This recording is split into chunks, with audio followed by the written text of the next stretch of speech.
दोस्तों आज के करंट अफेयर्स की इस वीडियो में ये जो लिस्ट आप देख रहे हैं, इस लिस्ट में हम लोग डिस्कस करेंगे 1857 से लेकर 15 अगस्त 1947 तक, जब तक भारत आज़ाद नहीं हो गया था तब तक इंडियन हिस्ट्री में क्या क्या इवेंट थे उसको लेकर डिस्कशन करेंगे। और ये चीज़ें बहुत ही फ्रिक्वेंटली एग्ज़ाम में पूछी जाती हैं। जैसा कि आप लोग जानते हैं 1857 का जो रिवॉल्ट हुआ था वहाँ से लेकर ये इवेंट पूरा शुरू हुआ है। और इसके बहुत सारे चीज़ें ऐसी हैं जो कि एग्ज़ाम में पूछी जाती हैं। जैसे कि इस लिस्ट में आप देखेंगे कि जो establishment of Indian national Congress था, जो कांग्रेस का पहला सेशन था जो कि बम्बई में हेल्ड किया गया था, वो 1885 में किया गया था। इसी प्रकार से स्वामी रामकृष्ण मिशन जो था वो विवेकानंद जी के द्वारा फाउंडेड किया गया था 1897 में। इस प्रकार के बहुत सारे ऐसे इवेंट हैं जो कि एग्ज़ाम में पूछे जाते हैं और इसका पूरा लिस्ट आप देख सकते हैं। हम लोग इस वीडियो में डिस्कस करेंगे करंट अफेयर्स के साथ में, और इसको हम लोग डिस्कस करेंगे 15 अगस्त 1947 तक। तो शुरू करते हैं पहले क्वेश्चन से। जिस क्वेश्चन को हम लोग डिस्कस करेंगे वो है क्विट इंडिया मूवमेंट को लेकर। 8 अगस्त 1942 को क्विट इंडिया मूवमेंट चलाया गया था, जिसकी हाल ही में एनिवर्सरी है, और इसको लेकर प्रश्न क्या बने हैं वो समझते हैं। 8 अगस्त 2020 को क्विट इंडिया मूवमेंट, जिसको भारत छोड़ो आंदोलन के नाम से जानते हैं, कि कौन सी वर्षगांठ मनाई गई है? तो आंसर हो जाएगा इसकी 78वीं यानी कि 78th एनिवर्सरी मनाई गई है। तो ऑप्शन नंबर डी ए यहाँ पर सही हो जाएगा कि क्विट इंडिया मूवमेंट यानी कि भारत छोड़ो आंदोलन की हाल ही में 78वीं वर्षगांठ बनाई गई है। ऑप्शन नंबर ए यहाँ पर सही हो जाएगा। तो इसका एक फ़ोटो देख सकते हैं क्विट इंडिया मूवमेंट, जो कि 8 अगस्त 2020 को इस बार इसकी 78वीं वर्षगांठ बनाई गई है। अब यहाँ पर समझते कि ये बात है, चूँकि ये क्वेश्चन करंट से रिलेटेड हो गया, अब इससे जुड़े हुए जो मिशन है इंडियन फ्रीडम मूवमेंट के जो मिशन है 1857 से 1947 के, वो पूरी पीडीएफ मैं आपको दे दूँगा। जब आप इसको डाउनलोड करेंगे तो आप इसको याद कर लेंगे। यहाँ पर मैं आपको कुछ चीज़ें बता देता हूँ, जैसे कि vernacular press act proposed by lord Lytton किस समय हुआ था? 1876 में। अक्सर एग्ज़ाम में ये चीज़ें पूछी जाती हैं। फिर है कि हंटर कमीशन, जिसको इंडियन एजुकेशन कमीशन के नाम से भी जानते हैं, ये 1882 में किया गया था। इसी के साथ में काफ़ी चीज़ें हम लोग जानते हैं। इसके बाद में देखो बंगाल का जो पार्टीशन है ये लॉर्ड कर्जन के द्वारा अनाउंस किया गया था जुलाई 1905 में। ठीक है, बंगाल का जो पार्टीशन है ये 16 अक्टूबर 1905 में हुआ था। इसके बाद में जो इंडियन नेशनल कांग्रेस का सूरत में स्प्लिट हुआ था वो 1907 में हुआ था। इतिहास की कुछ महत्वपूर्ण घटनाएं हैं जो कि एग्ज़ाम में अक्सर पूछी जाती हैं, जैसे कि उनमें से एक है कि बंगाल का जो पार्टीशन है इसको कैंसिलेशन हुआ था 1911 में। ठीक है, इसी के प्रकार से establishment of home rule league by बाल गंगाधर तिलक अप्रैल 1916 में हुआ था। तो ये लिस्ट बहुत बड़ी है, इसको आप लोग पीडीएफ डाउनलोड करके ही रिवीजन कर सकते हैं। इस वजह से इसको टेलीग्राम से इसका पीडीएफ ज़रूर डाउनलोड कर लेना। दोस्तों चूँकि हम सभी एजुकेशन से जुड़े हुए हैं, तो एजुकेशन की एक कंपनी है जिसको लेकर अभी एक बहुत बड़ी डील हुई है। एक कंपनी का नाम आपने सुना होगा, बायजू। और इसी प्रकार से एक और कंपनी है जिसको व्हाइट हैट जूनियर के नाम से जानते हैं। इसमें बच्चों को कोडिंग सिखाई जाती है। तो बायजू ने क्या किया है, ये एक बहुत बड़ा ऑर्गेनाइजेशन है, इसने व्हाइट हैट जूनियर को एक्वायर कर लिया है, और इसी को लेकर बना है आज का ये अगला प्रश्न। क्वेश्चन बना है कि शिक्षा प्रौद्योगिकी फर्म बायजू ने startup company white hat junior का कितने मिलियन अमेरिकी डॉलर में अधिग्रहण कर लिया है? तो आंसर हो जाएगा 300 मिलियन अमेरिकी डॉलर। तो ऑप्शन नंबर सी इसका राइट आंसर हो जाएगा। 300 मिलियन अमेरिकी डॉलर इसका राइट आंसर हो जाएगा। हाल ही में बायजू ने startup company white hat junior को 300 मिलियन अमेरिकी डॉलर में परचेज कर लिया है। तो ऑप्शन नंबर सी इसका राइट आंसर हो जाएगा। अब इसका एक फ़ोटो भी आप देख सकते हैं।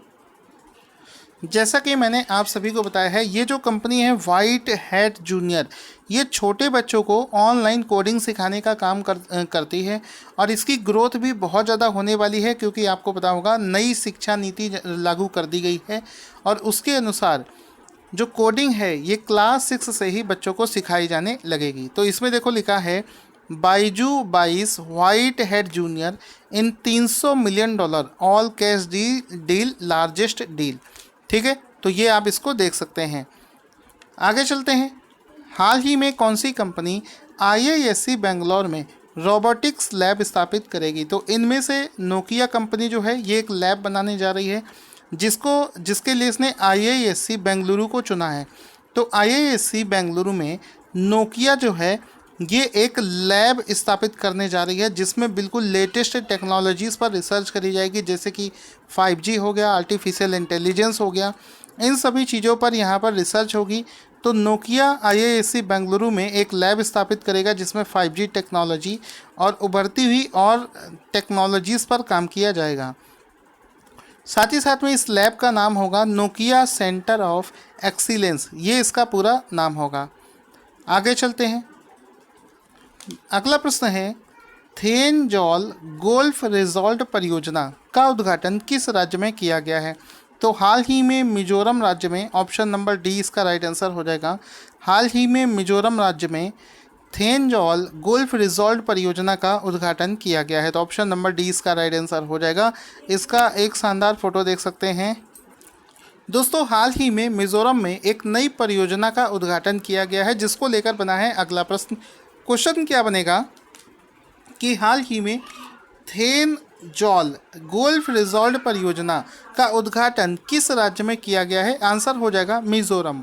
ऑप्शन नंबर डी इसका राइट आंसर हो जाएगा कि मिजोरम में एक नया गोल्फ रिजॉर्ट है, उसका उद्घाटन हाल ही में किया गया है। ये पूरे तरीके से बनकर तैयार हो गया है और एग्ज़ाम में पूछे जाने वाला बहुत ही शानदार क्वेश्चन है कि थेनजौल गोल्फ रिजॉर्ट कहाँ पर स्थित है? आंसर कर देना, मिजोरम राज्य में स्थित है।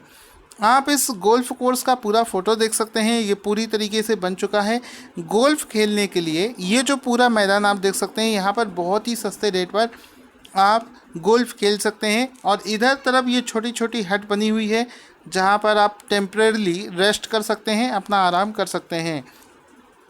तो ये पूरी तरीके से यहाँ पर बनाया गया है। इसमें आप देख सकते हैं ये गोल्फ कोर्स है पूरा, आप यहाँ पर गोल्फ का आनंद ले सकते हैं, जिसको हाल ही में मिजोरम में बनाया गया है। आगे चलते हैं दोस्तों।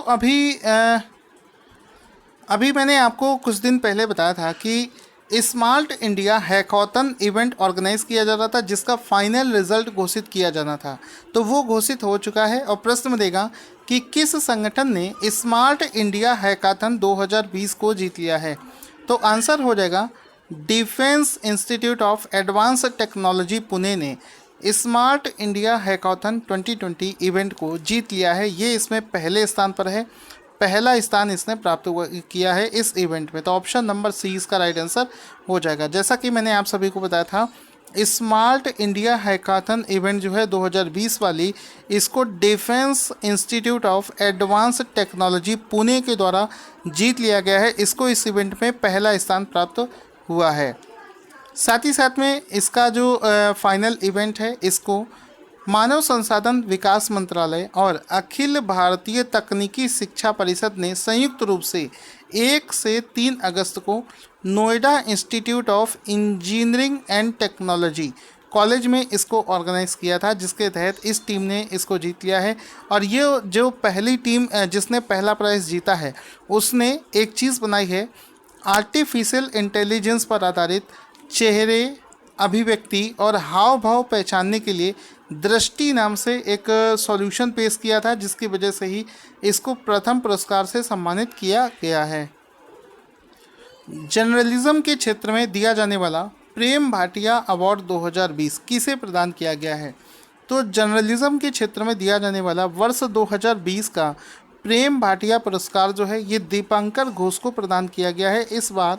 ऑप्शन नंबर ए इसका राइट आंसर हो जाएगा।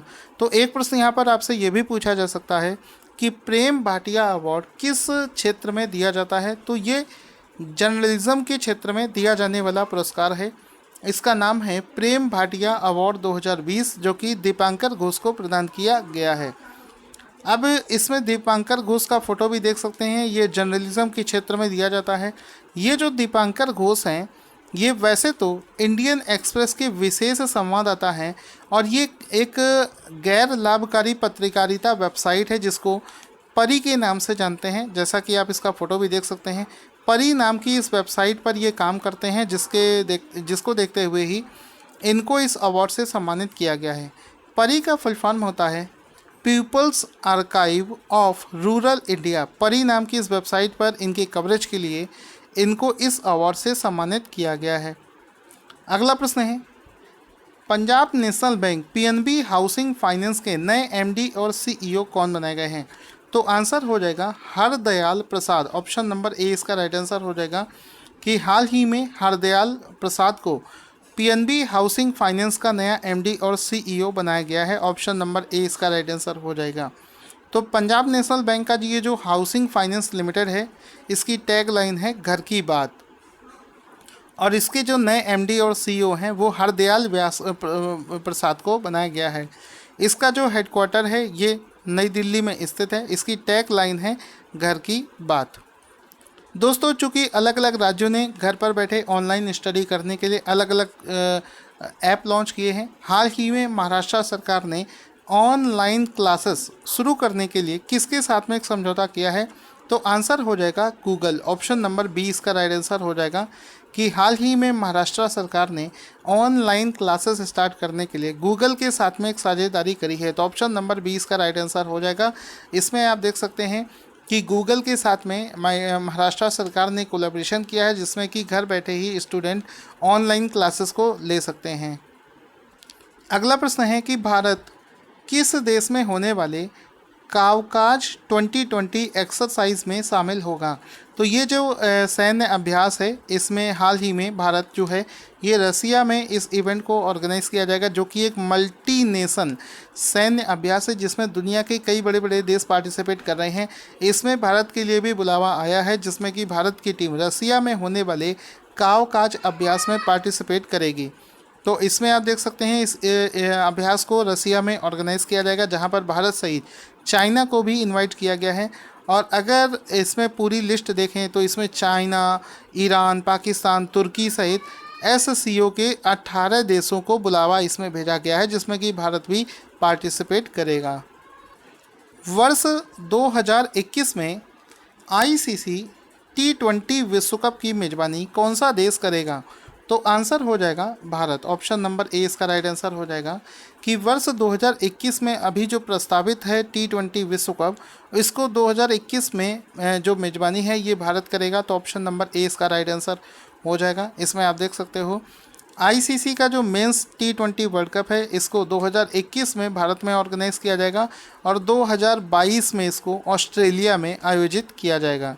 साथ ही साथ में आपको बता दूं कि जो इसका आईसीसी ने जो महिला विश्व कप था उसको 2021 तक के लिए स्थगित कर दिया था।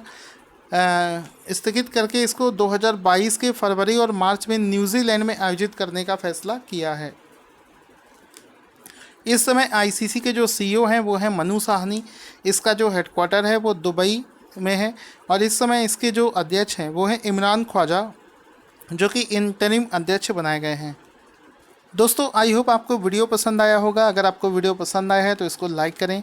साथ ही साथ में आज के करंट अफेयर्स का रिवीजन शुरू करते हैं। सबसे पहला प्रश्न आपको दिख रहा है, इसमें आपको राइट आंसर लिखकर भेजना है।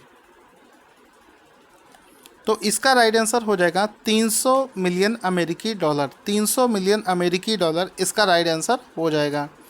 इसके बाद में है कौन सी कंपनी IISc बेंगलोर में रोबोटिक्स लैब स्थापित करेगी?